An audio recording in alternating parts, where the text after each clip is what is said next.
फिर मोबाइल लेकर बैठ गए, हर वक्त इसी में गुम रहते हो। पढ़ते कब हो तुम? ताहिर मैं तुमसे पूछ रहा हूँ, जवाब दो मुझे। अम्मी, बाबा मुझ पे चीख रहे हैं। दिमाग तो ठीक है तुम्हारा, औकात भूल गए हो अपनी? क्यों चीख रहे हो मेरे बेटे पे? नौरीन मैं चीख नहीं रहा, मैं उसे समझाने की कोशिश कर रहा हूँ। और चीख तो तुम रही हो। तुम्हें तो ये भी नहीं पता कि बेटे के सामने बाप से किस तरह बात होती है। हाँ, सारी खामियां ना मेरे अंदर ही हैं। मैं ये घर संभालूं, खाना बनाऊं, सब कुछ करूं, और फिर मुझे क्या मिलता है? सिर्फ और सिर्फ ताने। मेरी तो किस्मत ही फूट गई थी जो मैंने तुमसे शादी की। एक नंबर के नकारा और निखट्टू इंसान हो तुम। लोगों को देखो, 2-2 जॉब्स करते हैं, घर का पूरा खर्चा किस तरह संभालते हैं, और एक तुम हो, एक जॉब करते हो और इतराते ऐसे हो। क्या नहीं किया मैंने तुम्हारे लिए? तुम्हारी हर जरूरत पूरी की, तुम्हारा ख्याल रखा, तुम्हें ये घर लेकर दिया। अरे तुम्हारी वजह से तो मैंने अपनी माँ को छोड़ दिया, और तुम कह रहे हो कुछ किया नहीं मैंने तुम्हारे लिए। मेरी वजह से? हाँ, तुम तो खुद अपनी माँ के पल्लू से हर वक्त बने रहते थे। तुम्हारी माँ ने खुद तुम्हें छोड़ा है, मामाज बॉय। नौरीन, जिस दिन तुम्हारा बेटा तुम्हें छोड़कर जाएगा ना, उस दिन तुमसे पूछूंगा कि मामाज बॉय था या मकाफाते अमल था। यासिर, ताहिर मेरा बेटा है, और मैं तुम्हारी माँ की तरह नहीं हूँ जो इतनी डोमिनेटिंग हूँ। मेरा दिमाग खराब मत करो।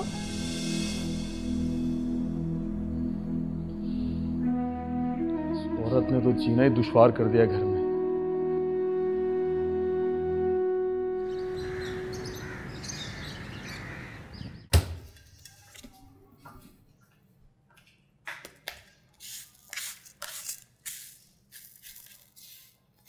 अस्सलाम वालेकुम अम्मी।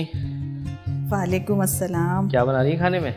अरे बेटा, बिरयानी बना रही हूँ।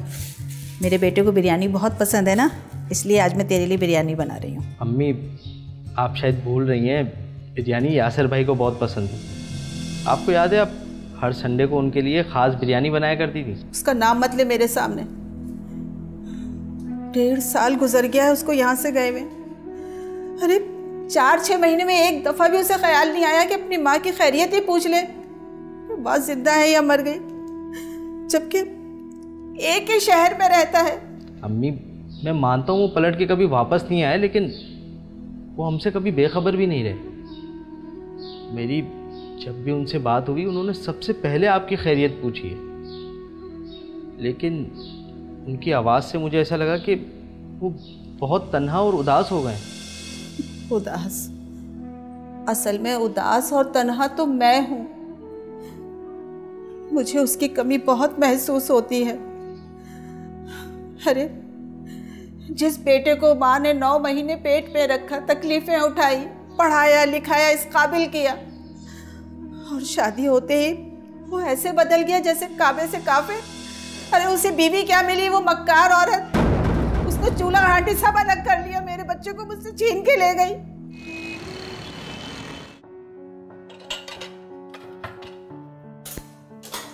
इरम भाई, आज खाने में क्या पकाया तुमने? मैं कुछ तुमसे पूछ रहा हूं। भिंडी। क्या? भिंडी? कभी भिंडी कभी पालक? ये तुम्हें हो क्या गया है? ये हम कुछ और नहीं खा सकते घास फूस के अलावा? घास फूस? महीने का एंड चल रहा है, मेरे पास पैसे नहीं है। जितने पैसे थे उसमें यही पकेगा। तुम ऑफिस से आ रही थी, आते हुए अगर कुछ ले आती तुम्हारा कुछ बिगड़ नहीं जाता? मैंने तुमसे कहा ना कि मेरे पास पैसे नहीं है। मैं अय्याशी नहीं करवा सकती तुम्हें। गोश्त चिकन नहीं खिला सकती मैं तुम्हें। बंद करो अपनी ये बकवास। रोज वही रोज वही रोज वही। कोई नई बात नहीं तुम्हारे पास? तुम कमाते क्यों नहीं हो? मैं चाहती हूं कि मैं घर बैठूं, तुम और शौहरों की तरह लाओ कमा के, अपनी जिम्मेदारियां उठाओ इस घर की। मैं तो एक रोटी में भी गुजारा कर लूंगी। सिर्फ शादी के 2 महीने तुमने कमाया है, और उसके बाद कि कमाऊ बीवी है तो मुझे कमाने की क्या जरूरत है? बस बकवास। हाथ उठाना नहीं, अब तो हाथ भी उठाने लगे हो। देखो, अगर तुम मेरे साथ नहीं रहना चाहते तो मत रहो, मुझे तलाक दे दो। तुम क्या समझती हो इतनी आसानी से तुम्हारी जान छोड़ दूंगा मैं? और एक कमाने वाली बीवी को मैं ऐसे ही छोड़ दूं? अरे ये घर कौन चलाएगा? इसके खर्चे कौन उठाएगा? पागल हो क्या मैं? इस ख्याल में मत रहना तुम भी इस ख्याल में नहीं रहना, क्योंकि इस घर का रेंट, इस घर का खाना पीना सब कुछ मैं पे करती हूँ। तो लिहाजा जो पकेगा वो खाना पड़ेगा तुम्हें, समझे तुम? शराफत से दफा हो जाओ, और मैं तुम्हारे इस चेहरे पे मैं तेजाब फेंक के तुम्हारी इन आंखों को गारत कर दूंगा जो मुझ पे निकल रही है। समझ में आई? अगर कोई शख्स किसी को कत्ल करने या जरर पहुंचाने की नियत के बगैर उसकी मौत का बाइस बनता है तो उसका ये फेल कत्ल खता में शुमार होगा और ऐसा शख्स दियत का पाबंद होगा। अलबत्ता पाकिस्तान पीनल कोड की दिफा 319 के तहत उसे कैद की सजा भी दी जा सकती है, जिसकी मुद्दत 5 साल तक हो सकती है।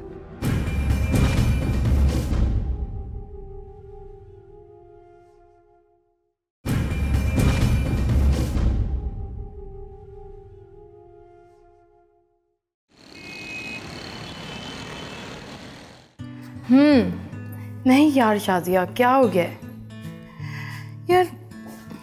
अम्मार की और मेरी सोच में ज़मीन और आसमान का फ़र्क है। शादी को 2 साल हो गए लेकिन कोई तब्दीली ही नहीं आई। अब तो तुम्हें पता है वो हाथ उठाने लगा है मुझ पर। मैं मज़ीद बर्दाश्त नहीं कर सकती। देख लेना शाजिया, अगर अम्मार ने मुझे तलाक नहीं दी तो मैं खुला के लिए अप्लाई करूँगी। कमान यार, कैसी बातें कर रही हो? मैं एक जॉब करने वाली पढ़ी लिखी औरत हूँ, मैं अपना सब कुछ कर सकती हूँ, जिम्मेदारियां उठा सकती हूँ मैं अपनी। शादी वो भी किसी और से, वो तो जब की जब ही देखी जाएगी। अच्छा सुन, मैं अभी अभी ऑफिस से आई हूँ, थोड़ा फ्रेश हो जाऊँ फिर बात करती हूँ, ठीक है? चल, खुदा हाफिज़।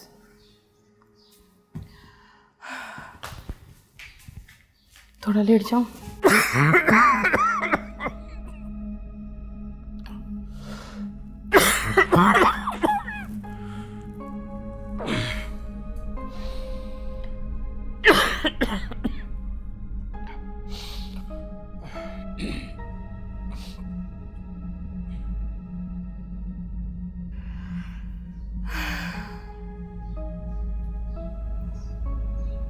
यासिर को मैसेज करती हूँ यार, अभी तक कोई मैसेज नहीं आया उसका।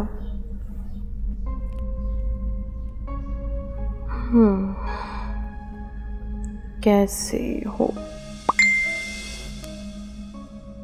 थोड़ा उदास हूँ और थोड़ा परेशान हूँ। खैर तुम सुनाओ। परेशान?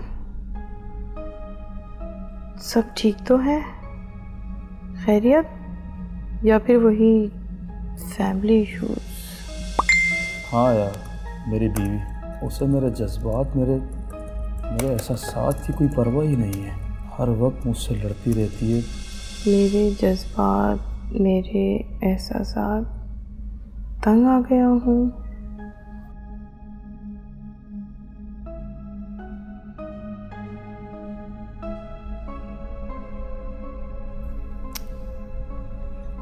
मेरा भी कुछ ऐसा ही हाल है, मैं भी तंग आ गई हूँ अपने शौहर से। मगर मैंने उससे जान छुड़ाने का फैसला कर लिया है।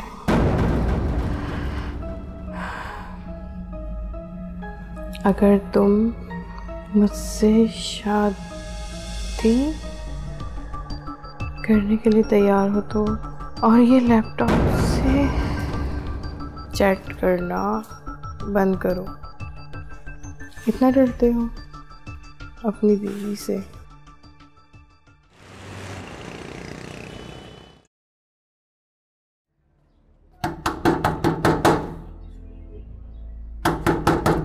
बेटा दरवाजा खोलो।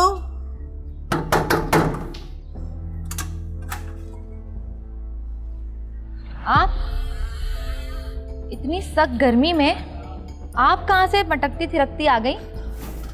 बेटा यासिर से मिलने के लिए आई हूँ। पता चला था कि वो बहुत बीमार है। माँ हूँ ना, बर्दाश्त नहीं हुआ इसीलिए चली आई बेटा। यासिर अभी दवा खा के सो रहे हैं और मैं उनको नहीं उठा सकती। जब तक मैं उसे देख ना लूं मेरी ममता को करार नहीं आएगा। बुला दे बेटा। एक आप ही इस दुनिया की अनोखी माँ है। हमने तो बच्चे डाउनलोड किए थे। दादी आप कैसी हैं? मैं ठीक हूँ, तू कैसा है? मैं भी ठीक हूँ। अंदर आए? नहीं ताहिर, ये अंदर नहीं आ सकती। मैं बाबा को बता के आता हूँ। अच्छा एक गिलास पानी पिला दे, हलक बहुत खुश्क हो गया है गर्मी में बेटा, मेहरबानी होगी। अच्छा आप यहीं रहिएगा, अंदर नहीं आइएगा, मैं लाती हूँ पानी।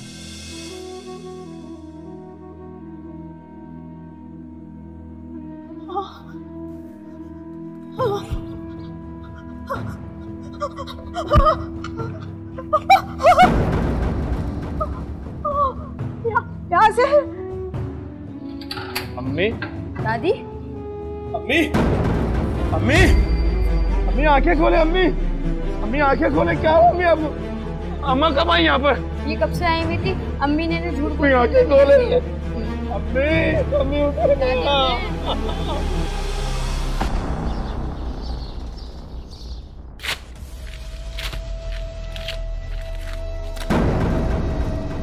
ये खुला का नोटिस देने का अंजाम तेरे मुंह से जाहिर हो रहा है। समझ में आई तेरे बात? अब अगर खुला का जिक्र भी हुआ तो तेरे चेहरे पे मैं तेजाब फेंकूंगा। अब मैं पुलिस को फोन करूंगी और मैं बताऊंगी कि तुमने मुझ पर डोमेस्टिक वायलेंस किया है। फोन तो तुम तब करोगी ना जब तुम्हारा फोन तुम्हारे पास होगा। तुम्हारा फोन मेरे पास है और तुम्हारी एक एक करतूत से मैं वाकिफ हूँ। क्या वाकिफ है? कि तेरे घर चला रही थी मैं? ये वाकिफ है? तुझे पाला मैंने, ये वाकिफ है? इन सब करतूतों की सजा अब तुम्हारे मुंह पे तेजाब फेंकना। तेजाब फेंकेगा? तेजाब फेंकेगा ना तो फेंक! मार दे मुझे, जान से मार दे। तुम जैसे मर्द क्या समझते हो हम औरतों को कि तुम्हारे तशद्दुद सहते रहेंगे? जो दिल चाहेगा वो करोगे, लेकिन नहीं। अब मैं खुद अदालत जाऊंगी और जाके बोलूंगी कि मुझे इस दरिंदे से छुटकारा दिलवाओ। देख, या तो तू मुझे जान से मार दे, अगर मैं बच गई ना तो तू क्या मेरी शक्ल पे तेजाब फेंकेगा जो मैं तेरी शक्ल का हाल करूंगी? भूल है तुम्हारी सब कुछ, ज़हन से निकाल दो अपना ये फतूर, समझी? अच्छा मेरी भूल है तो आप निकल तू यहाँ से, चल निकल यहाँ से।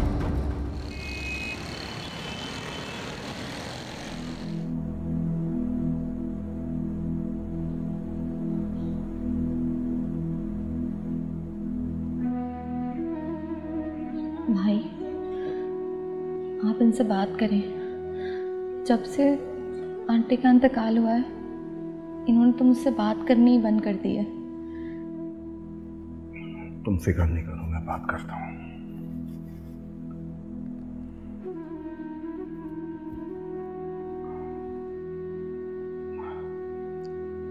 यासिर भाई, आंटी के इंतकाल को 40 दिन हो गए और आप अभी तक सदमे से निढाल हैं। आंटी का दुख हमें भी बहुत है। अल्लाह पाक उन्हें जन्नतुल फिरदौस में आला मुकाम अता फरमाए। और मैं तो रोज़ाना मस्जिद में पेश इमाम साहब से उनकी मग़फ़रत के लिए दुआ भी कराता हूँ। वाकई तुम्हें मेरी माँ का दुख है? हम भी बहुत प्यार करते थे आंटी से। प्यार करते थे? मेरी माँ के मरने का गम है तुम्हें? इस घटिया औरत ने तुम्हें यह नहीं बताया कि मेरी माँ के मरने की वजह कौन था? यह खुद थी मेरी माँ के मरने की वजह।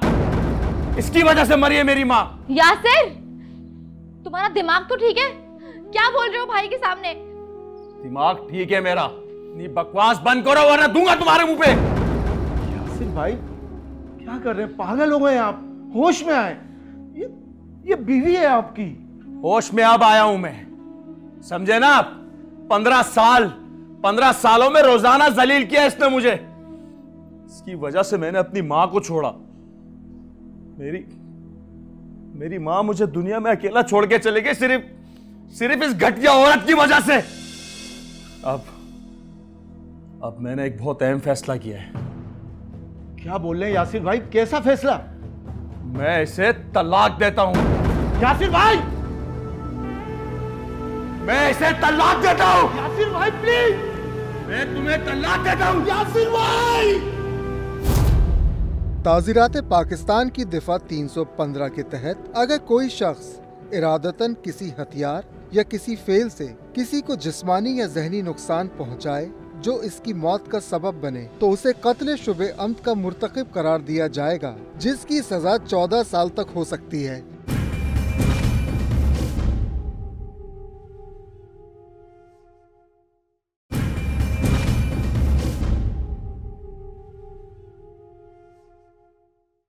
हाँ, दे दी है मैंने उसे तलाक, तोड़ दिया है रिश्ता, निकाल दिया मैंने उसे अपनी ज़िंदगी से। जो ताल्लुक़ नासूर बन जाए उसे ख़त्म कर देना ही बेहतर है। अच्छा, तुम्हारा बेटा ताहिर वो कहाँ है? उसे नौरीन अपने साथ ले गई है और अच्छा ही हुआ। अच्छा ही हुआ, वो उसी के रंग में रंग गया है। और अब वैसे भी वो उसी की ज़बान बोलता है। हाँ, मगर है तो तुम्हारा ही बेटा, उस औरत के साथ रहेगा तो उसी जैसा बन जाएगा। मुझे डर है कि कहीं वो ताहिर को तुम्हें इमोशनली ब्लैकमेल करने के लिए इस्तेमाल ना करे। ब्लैकमेल? हाँ, आज वो नान नफ़े का मुतालबा करेगी, कल प्रॉपर्टी में हिस्सा मांगेगी। बेहतर यही है कि तुम्हारा बेटा तुम्हारे साथ रहे। और अगर वो इनकार करती है तो कस्टडी का केस दायर कर सकते हो। दावा कर सकते हो कि इसके पास बच्चे की परवरिश के वसाइल नहीं, उसे तुम्हारे हवाले किया जाए।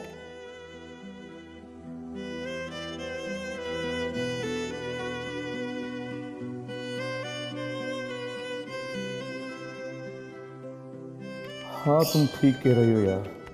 ताहिर इसके साथ रहा तो तबाह हो जाएगा, जैसे मैं तबाह हो गया हूँ। मगर अब मैं एक नई ज़िंदगी शुरू करना चाहता हूँ, किसी ऐसे शख्स के साथ जिसे वाकई मेरी परवाह हो। इरम, क्या तुम मेरा साथ दोगी? यासिर, हम अच्छे दोस्त हैं, मैं तुम्हारी फ़िक्र करती हूँ, मगर इस सिलसिले में अभी कुछ कहना क़ब्ल अज़ वक्त है। मगर क्यों? तुम भी तो मेरी तरह तन्हा हो, अपना शोर अपना घर बार छोड़ चुकी हो। गलत फहमी है तुम्हारी, मैं अपना घर क्यों छोड़ूंगी?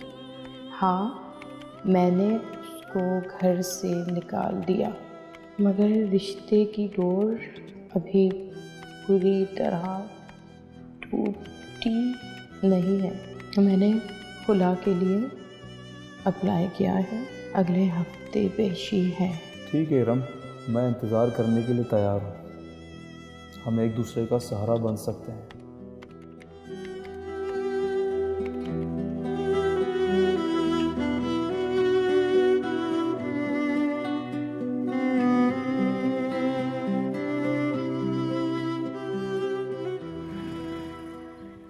एक्सक्यूज मी यार, ये देखिएगा, ये जरा एड्रेस देखिएगा, यही है। या आप एक काम करें, ये बिल्कुल सीधा जाएंगे तो आपके लेफ्ट पे गली पड़ेगी, शॉप पड़ेगी। गली में जाकर जैसे ही एंड पे पहुंचेंगे दुकान वहीं पर। चलिए, थैंक यू।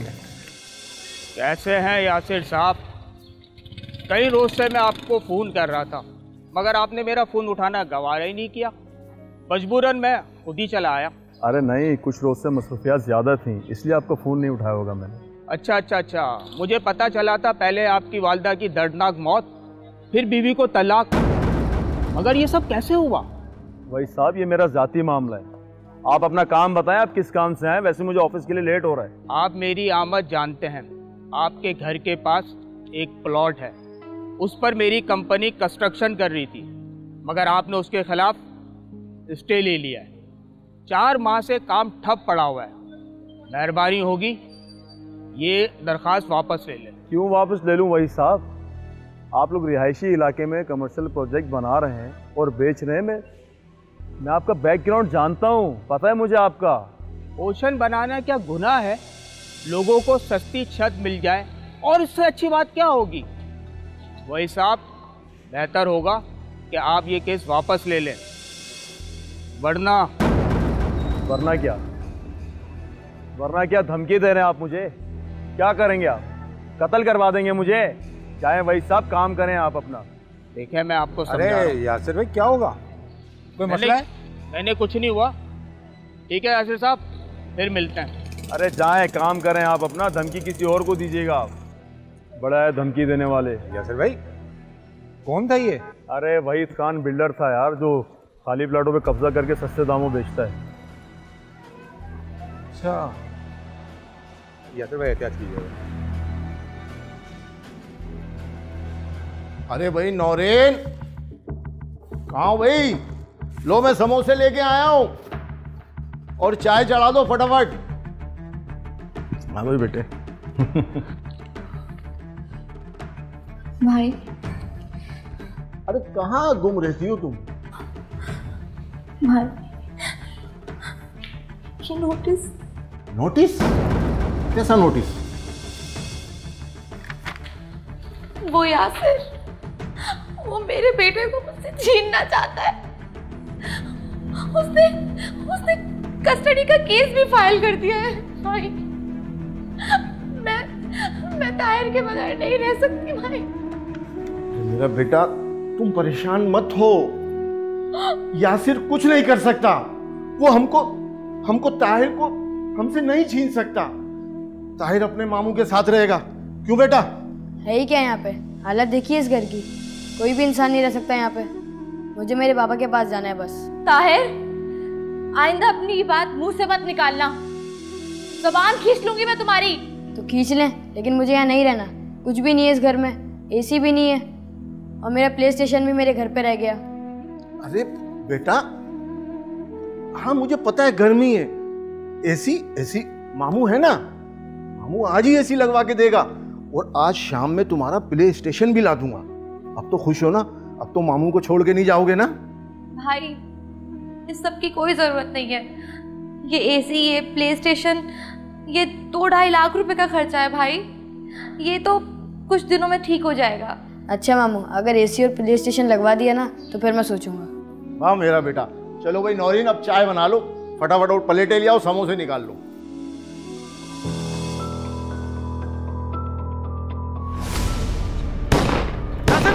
यासिर भाई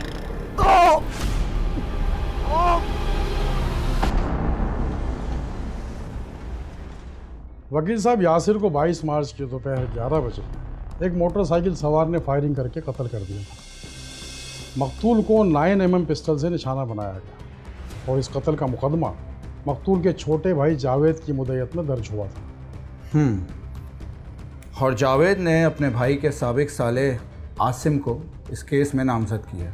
जी, और ये बेसबब नहीं वकील साहब, क्योंकि मकतूल ने चंद ही माह पहले अपनी बीवी को तलाक दे दी और अपने बेटे की कस्टडी के लिए मुकदमा दर्ज कर रखा था। पुलिस ने आसिम को गिरफ्तार करके तफ्तीश शुरू कर दी। बज़ाहिर तो आसिम के पास मुहर्रिक मौजूद है, मगर क्या शवाहिद भी इस बात की निशानदेही करते हैं? इंस्पेक्टर साहब, कोई आला कत्ल बरामद हुआ?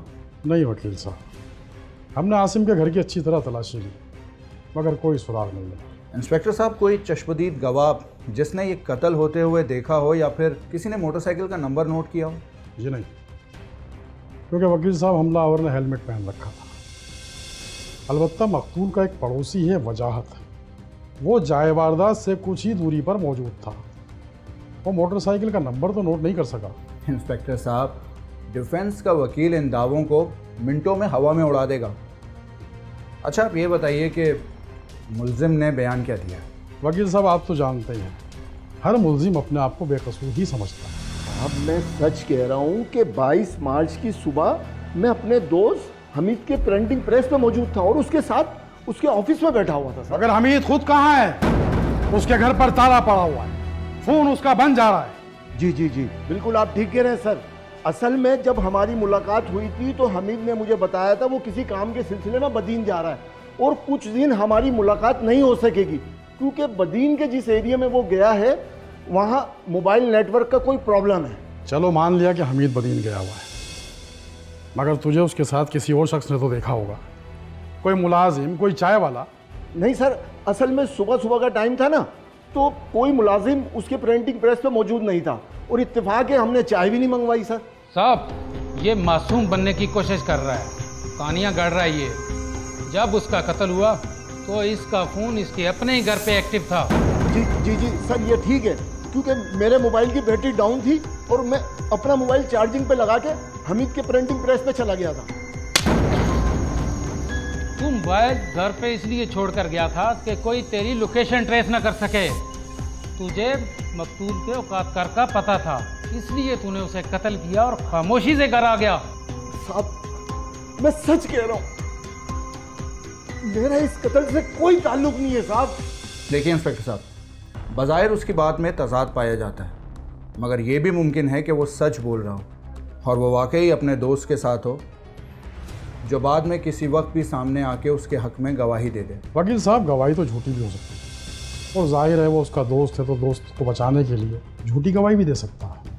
मुमकिन है, मगर हमें दीगर पहलुओं को भी नज़रअंदाज नहीं करना चाहिए। हो सकता है कि इस कत्ल के लिए उसने किसी किराए के कातिल की मदद ली है। इंस्पेक्टर साहब, आपको उसके फ़ोन रिकॉर्ड से कोई मशकूक नंबर मिला? जी, हमने बारीक बीनी से जायज़ा लिया है, लेकिन कोई सबूत नहीं मिला। मकतूल की साबिका बीवी, आप उसका भी phone record निकलवाइए।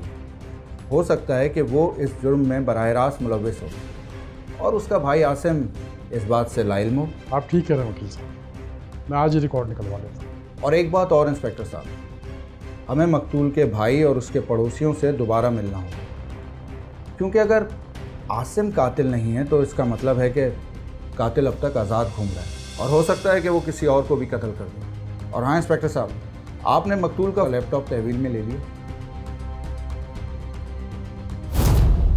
Pakistan penal code के सेक्शन 340 के तहत अगर कोई शख्स किसी की नकलो हरकत पर पाबंदी आयद करके उसे जबरन मबहूस रखता है तो उसे सेक्शन 341 के तहत 1 माह की कैद और जुर्माने की सजा हो सकती है, या सेक्शन 342 के तहत 1 साल तक कैद और जुर्माने की सजा होगी।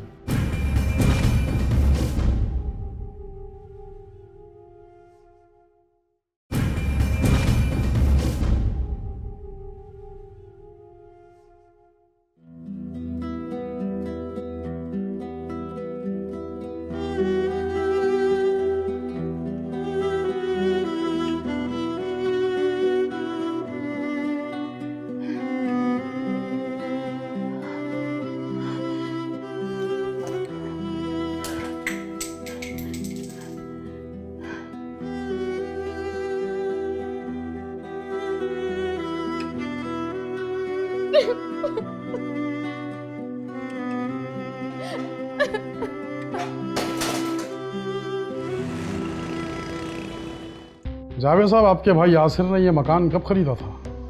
इंस्पेक्टर साहब, यही कोई 1.5 साल पहले मेरे सामने ही सौदा हुआ था, मगर अफसोस न मालिक रहा न मकीन। जावेद भाई, क्या सोचा है आपने इस मकान के बारे में?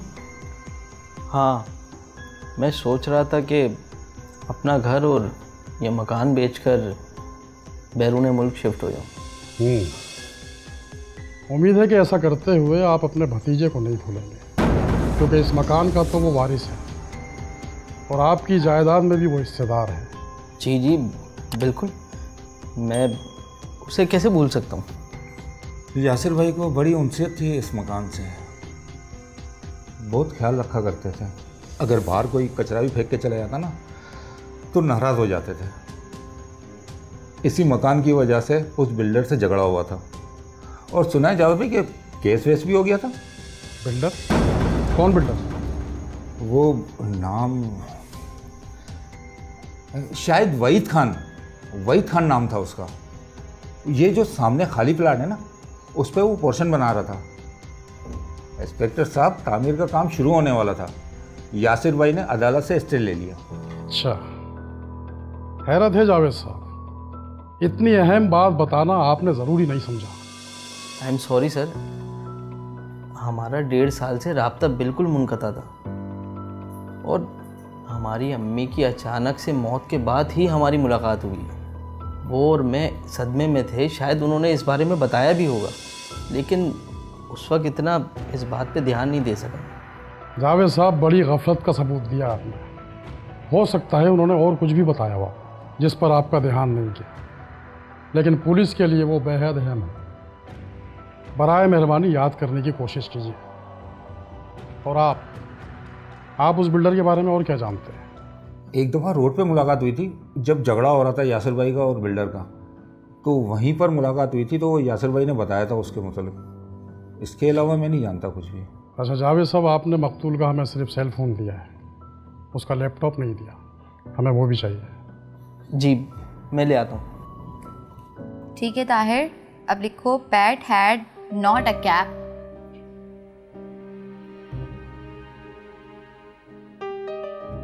अरे भाई माशाल्लाह, ताहिर बेटा पढ़ाई कर रहा है भाई। भाई आप आ गए, खुदा का लाख लाख शुक्र है, वरना मैं तो बिल्कुल अकेली हो गई थी, आप भी चले गए। अरे बेटा तुम हिम्मत नहीं हारो, मैं तुम्हारे साथ हूँ। क्या मसला है? आपको पुलिस ने छोड़ दिया? हाँ बेटा, अभी तो मैं जमानत पे रहा हुआ हूँ, मगर मुकम्मल रिहाई नहीं मिली है, क्योंकि पुलिस के पास मेरे खिलाफ कोई सबूत ही नहीं है। पुलिस के पास सबूत हो या ना हो, लेकिन मैं जानता हूँ मेरे बाबा का कत्ल आपने करा। कातिल हैं आप। ताहिर,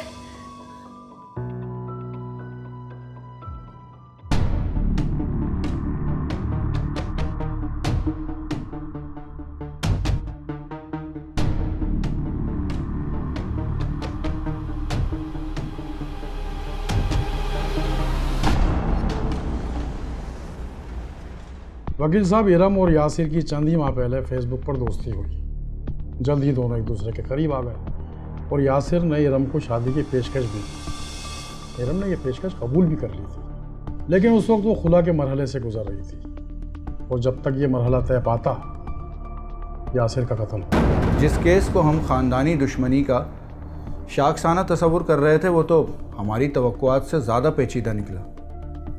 आप ये बताइए कि इरम से तफ्तीश में क्या पता चला? हमने तफ्तीश की है वकील साहब, इरम का इस कत्ल से कोई ताल्लुक नहीं। उसने किसी पर शक का इजहार किया? वकील साहब, हमें वहीद खान पर शक था, लेकिन बदकिस्मती से उसके खिलाफ भी कोई सबूत नहीं मिला। मगर इंस्पेक्टर साहब, इरम का साबिक शौहर वो शक के दायरे में आता है, क्योंकि हम इंतकाम के एंगल को नज़रअंदाज नहीं कर सकते। जी वकील साहब, पुलिस इस नुक्ते पर गौर कर रही है, हम इस ट्रैक पर काम कर रहे हैं वकील साहब, लेकिन इरम का कहना है कि अम्मार ये काम नहीं कर सकता। उसका दावा है कि अम्मार को इरम और मकतूल की दोस्ती का बिल्कुल इल्म नहीं था। हो सकता है कि वो लाइल्म होने का ढोंग कर रहा हो, और इस बात का भी इम्कान है कि वो इरम की सोशल मीडिया एक्टिविटीज़ पे खुफिया तौर पे नज़र रखा हुआ हो और मकतूल को भी फॉलो कर रहा हो। हमने मकतूल और अम्मार के फ़ोन रिकॉर्ड और फेसबुक अकाउंट चेक किए हैं। ना तो दोनों फेसबुक फ्रेंड थे और ना ही दोनों में ऐसा कोई टेलीफोनिक रब्ता हुआ जिसकी वजह से उन पर शक किया जा सके। ये मकतूल का लैपटॉप है, इसकी ईमेल्स, व्हाट्सएप हम सब चेक कर चुके हैं। देखिए, इरम से यासिर का ताल्लुक़ खुला और फिर ये कत्ल, तो उसका शौहर प्राइम सस्पेक्ट है। और जहाँ तक बात है राब्ते की, तो हो सकता है कि कोई ऐसा राब्ता हो जो अब तक हमारी नज़र से ना गुजरा। मसलन इंस्पेक्टर साहब, अगर कोई शख्स आपकी फ्रेंड लिस्ट में शामिल ना हो और वो आपको कोई मैसेज भेजे, तो वो मैसेज आपको मैसेंजर पे डायरेक्ट नहीं देख सकते, उसके लिए एक फ़िल्टर से गुजरना पड़ता है। अच्छा, आप ये बताइए कि इरम के शौहर की आईडी किस नाम से? इमरान ज़फ़र। इमरान ज़फ़र, मैं चेक करता हूँ। ये इंस्पेक्टर साहब इसकी फ्रेंड लिस्ट में तो नहीं है। अब मैं मकतूल के मैसेंजर में अम्मार ज़फ़र के नाम से सर्च करता हूँ। यस, ये मिल गया इंस्पेक्टर साहब, ये है वो धमकी आमेज़ मैसेज, देखें। तुम अगर मेरे और इरम के रास्ते से नहीं हटे तो मैं तुम्हें कत्ल कर दूंगा। लेकिन वकील साहब, यासिर ने इस धमकी का जिक्र किसी से क्यों नहीं किया? क्योंकि यासिर ये मैसेज कभी देख ही नहीं सका, ठीक उस तरह जिस तरह पहले मरहले में हम इस मैसेज को नहीं देख पाए थे।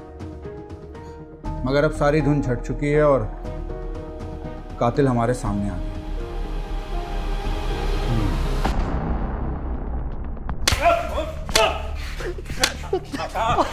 किसका प्लान था? अब सच सच बता, बोल। सर मुझे माफ कर दे सर, मैं बताता हूँ सर, मैं सच सच बता देता हूँ सर।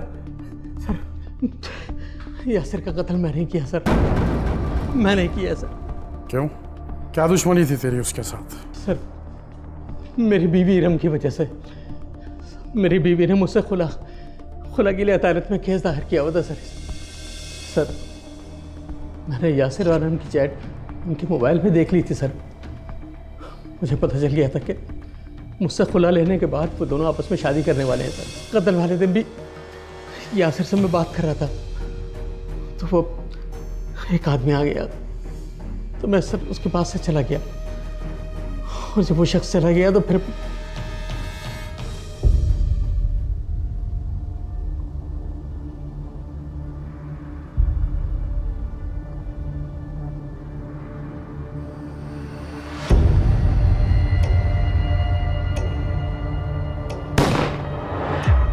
मैंने यासिर को आके गोलियां मार दी सर।